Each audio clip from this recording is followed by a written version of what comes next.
Hello दोस्तों, मैं हूं आपका दोस्त और होस्ट। स्वागत है आपका आर्या फिजिक्स पॉइंट पे। आज हम लोग करने वाले हैं TMU BSc part 1 physics paper 1 में क्लास 16 में हम लोग पढ़ेंगे मैग्नेटिक प्रॉपर्टीज ऑफ मटेरियल्स। इसमें हम लोग पढ़ेंगे paramagnetic substance, diamagnetic substance and ferromagnetic substance के बारे में। तो इसका प्रॉपर्टीज क्या होता है। तो शुरू करने से पहले चैनल को लाइक शेयर एंड सब्सक्राइब कर दीजिए। तो शुरू करते हैं हम लोग पैरामैग्नेटिक सब्सटेंस। तो पैरामैग्नेटिक सब्सटेंस होता क्या है। Paramagnetic substances are those substances when they freely suspended in the magnetizing field, then they tend to ally parallel to the field and get some magnetization in the direction of the field. जब paramagnetic substance को किसी magnetic field में डाल रखते हैं तो वो क्या हो जाता है, जो फील्ड है उसके पैरेलल हो जाता है। पैरामैग्नेटिक सब्सटेंस जो होगा, जो मैग्नेटाइजिंग फील्ड होगा उसके पैरेलल हो जाएगा और उसमें क्या होगा, कुछ मैग्नेटाइजेशन आ जाएगा। किस डायरेक्शन में, फील्ड के डायरेक्शन में। इसका प्रॉपर्टीज क्या होता है। When those substances are freely suspended in the magnetizing field, then they are displaced from weaker field to stronger field. जब सब्सटेंस को रखेंगे मैग्नेटाइजिंग फील्ड को, कौन सा सब्सटेंस को, पैरामैग्नेटिक सब्सटेंस को जब रखेंगे मैग्नेटाइजिंग फील्ड में, तो वे क्या हो गए, जो सब्सटेंस हो गए वो वीकर फील्ड से स्ट्रोंगर फील्ड की ओर चले जाएंगे। जब दो चुंबकत्व को रखेंगे मैग्नेटाइजिंग फील्ड में, तो पैरामैग्नेटिक सब्सटेंस क्या होगा, जहां पर कम से अधिक को चला जाएगा, दूर नजदीक चला जाएगा, वीकर फील्ड से स्ट्रॉन्गर फील्ड में चला जाएगा। सेकंड क्या है, the value of mu R for the substance is positive and slightly greater than 1। Mu R क्या होता है, बोलिए। लास्ट क्लास में हम लोग पढ़े थे म्यू आर क्या होता है, relative permeability. The value of mu R for the substance is positive and slightly greater than 1। The value of काय, इसको साई बोलिए, the value of Sai for वो दो substance is positive and less than 1। जो काय का वैल्यू होता है वो क्या होता है, किस सब्सटेंस के लिए, पैरामैग्नेटिक सब्सटेंस के लिए पॉजिटिव होता है और एक से कम होता है, लेस देन 1 होता है। और काय क्या है, magnetic susceptibility. Alright. When the paramagnetic liquid is placed in the magnetizing field, then it is also displaced from weaker field to stronger field. जब कोई पैरामैग्नेटिक लिक्विड को मैग्नेटाइजिंग फील्ड में रखेंगे तो ये क्या होगा, वीकर फील्ड से स्ट्रोंगर फील्ड की ओर आएगा। ठीक। 5 क्या है, when the paramagnetic gas is placed in the magnetising field then its all the molecular magnets tends to अलाई पैरेलल टू द फील्ड। जब कोई पैरामैग्नेटिक गैस को मैग्नेटिक फील्ड में रखेंगे तो सभी गैस के जो मोलिकुलर है वो कभी क्या हो जाएगा, मैग्नेटिक फील्ड के क्या हो जाएगा, पैरेलल हो जाएगा। ऑलराइट, मैग्नेटिक फील्ड के एच इस और डायरेक्शन में है तो सभी क्या हो जाएगा, इसके पैरेलल हो जाएगा। 6 क्या है, द दो substance are attracted by the magnet. और ये पैरामैग्नेटिक सब्सटेंस क्या हो गया, वो मैग्नेट की ओर अट्रैक्ट होंगे। डायमैग्नेटिक सब्सटेंस क्या होता है, द डायमैग्नेटिक सब्सटेंसेस आर दो substances when freely suspended in the magnetizing field then they tend to lie perpendicular to the field। जब डायमैग्नेटिक सब्सटेंस को मैग्नेटिक फील्ड में रखेंगे तो डायमैग्नेटिक सब्सटेंस क्या हो जाएगा, मैग्नेटिक फील्ड के परपेंडिकुलर हो जाएगा। ठीक है। प्रॉपर्टीज क्या है इसका, when those substances are freely suspended in the magnetizing field then those are deflected from stronger field to weaker field। और ये क्या होते हैं, डायमैग्नेटिक सब्सटेंस को जब हम लोग रखते हैं मैग्नेटाइजिंग फील्ड में तो ये हो जाते हैं स्ट्रोंगर फील्ड से वीकर फील्ड की ओर चले जाते हैं, deflected from stronger field to weaker field. Second क्या, the value of mu R for दो सब्सटेंसेस, कौन सा substances, diamagnetic substances are positive but lies less than 1। Mu R का वैल्यू क्या होगा, डायमैग्नेटिक सब्सटेंस के लिए पॉजिटिव होगा लेकिन 1 के नीचे होगा, 0 से अधिक और 1 से कम होगा। थर्ड क्या होगा, द वैल्यू ऑफ काय फॉर दो substances is negative and less than 1। काय का वैल्यू क्या होगा, मैग्नेटिक सब्सटेंसेस, मैग्नेटिक ससेप्टिबिलिटी क्या होगा उस सब डायमैग्नेटिक सब्सटेंस का, नेगेटिव होगा और लेस देन 1, 1 से कम होगा। 4 क्या है, when the diamagnetic field is placed in the magnetizing field then it is also displaced from stronger field to weaker field। तो ये क्या हो जाता है, जब डायमैग्नेटिक लिक्विड को मैग्नेटाइजिंग फील्ड में रखा जाता है तो क्या होता है, ये स्ट्रोंगर फील्ड से वीकर फील्ड की ओर डिस्प्लेस हो जाता है।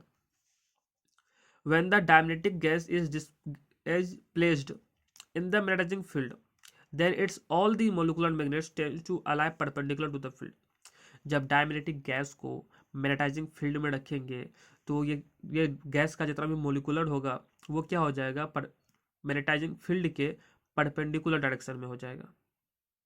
ऑलराइट, और ये क्या होगा, दो substances are repelled by the magnet, और डायमैग्नेटिक सब्सटेंस क्या होगा, मैग्नेट से रिपेल्ड हो जाएगा, अट्रैक्ट नहीं होगा, रिपेल्ड हो जाएगा, विकर्षित होगा।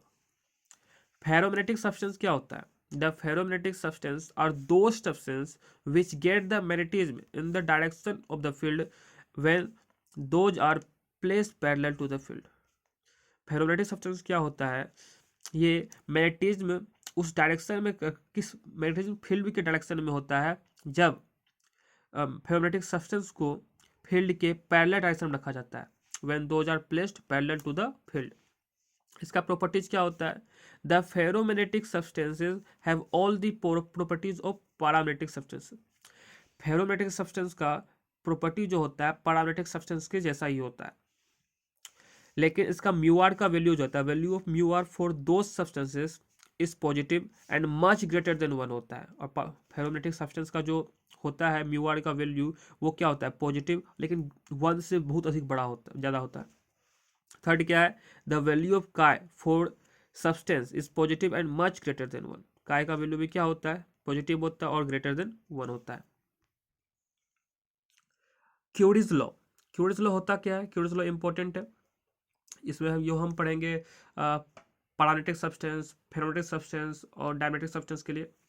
तो सबसे पहले क्यूरीज लॉ है क्या, it states that the magnetic susceptibility of a ferromagnetic substance is inversely proportional to its absolute temperature।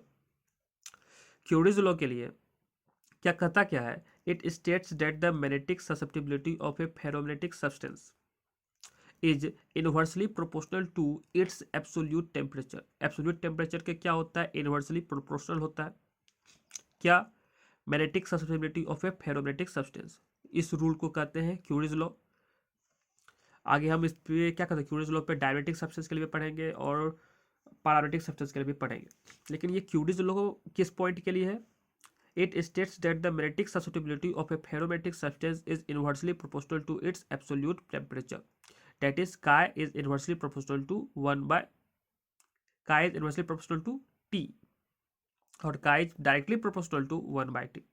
Inversely proportional और डायरेक्टली प्रोपोर्शनल आप लोग समझते होंगे। क्यूरीज लॉ और टेम्परेचर, क्यूरीज पॉइंट या टेम्परेचर है क्या, क्यूरीज पॉइंट और टेम्परेचर, द क्यूरी पॉइंट और temperature is that temperature at which the ferromagnetic substance is converted into paramagnetic substance. तो क्यूरी पॉइंट और टेम्परेचर वह है जिस टेम्परेचर पे फेरोमैग्नेटिक सब्सटेंस क्या है, पैरामैग्नेटिक सब्सटेंस में कन्वर्ट हो जाता है।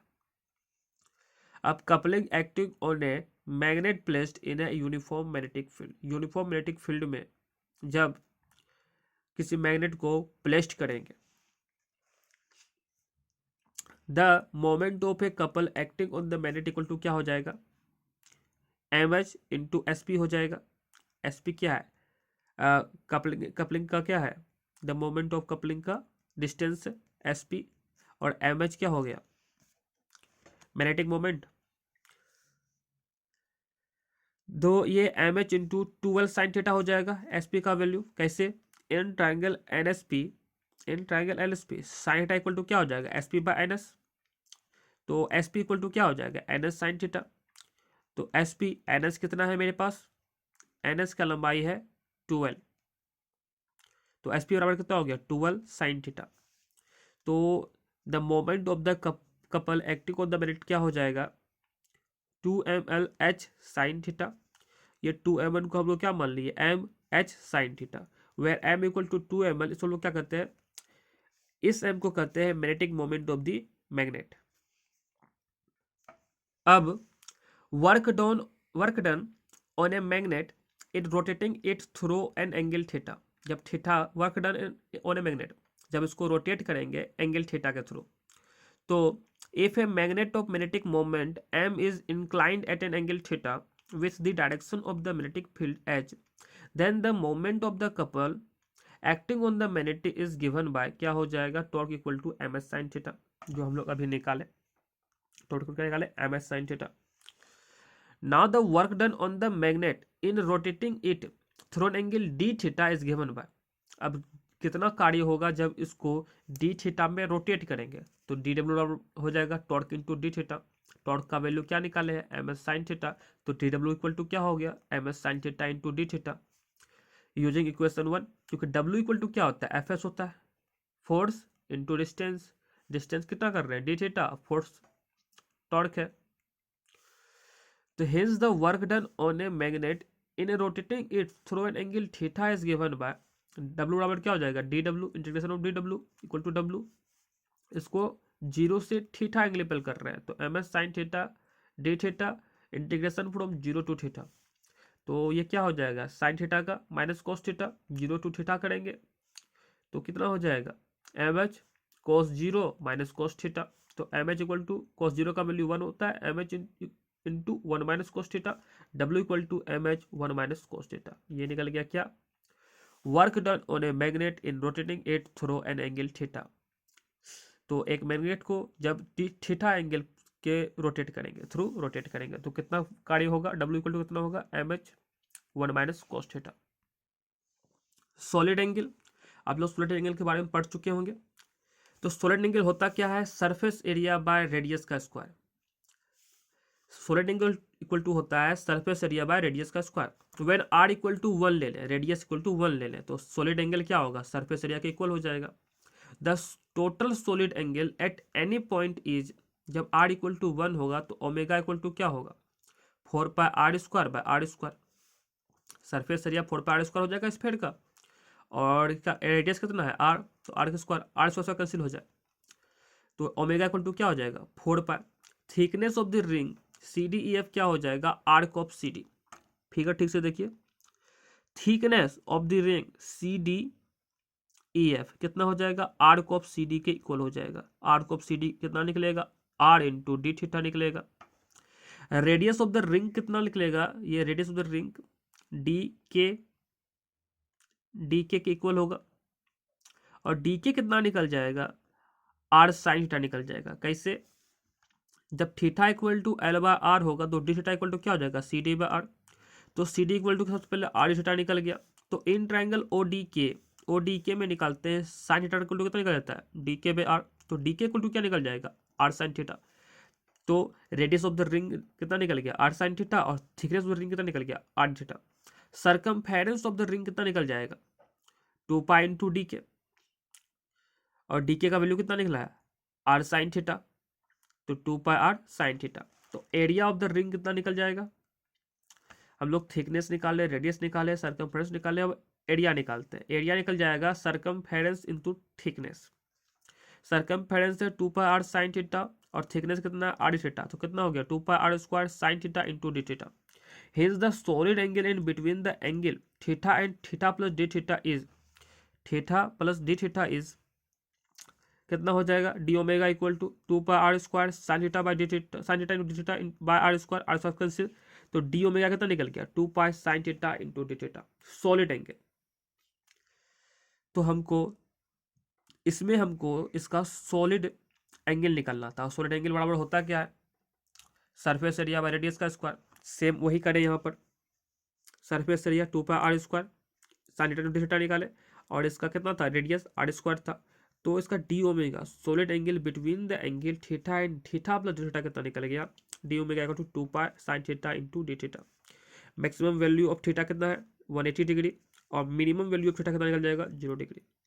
तो मिलते हैं नेक्स्ट वीडियो में, tata see you signing out. Next class में हम लोग करेंगे most important question, Langevin's theory of paramagnetism, इस बार के लिए जो आपका मोस्ट इंपॉर्टेंट है। मिलते हैं नेक्स्ट वीडियो में, tata see you signing out, God bless you all, thank you for watching this video.